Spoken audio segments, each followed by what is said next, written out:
Et en santé, la situation de la pandémie à coronavirus en République démocratique du Congo est plutôt bonne et les variants Omicron est en voie de disparaître. Mais le plus grand défi et pour l'équipe de riposte à cette maladie reste l'adhésion de la population à la vaccination.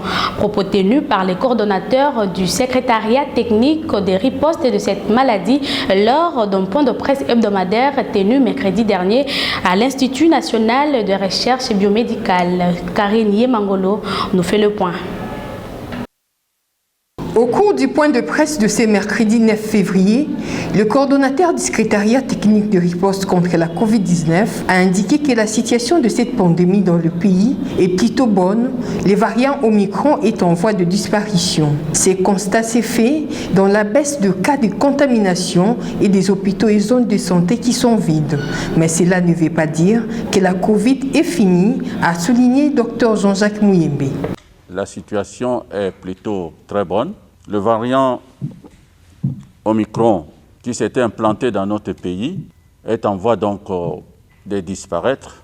Pour ne pas dire, nous sommes arrivés donc au point où le nombre de cas a totalement diminué.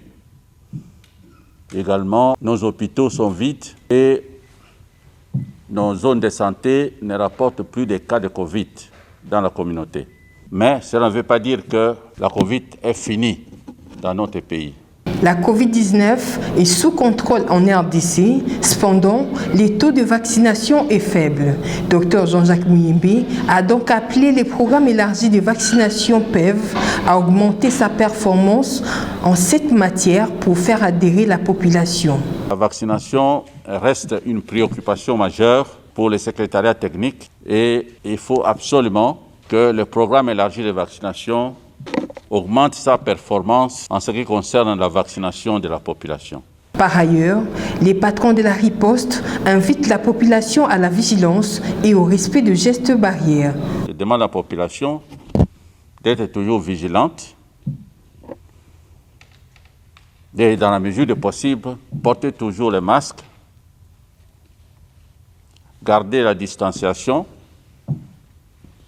laver les mains le plus souvent possible pour éviter toute surprise.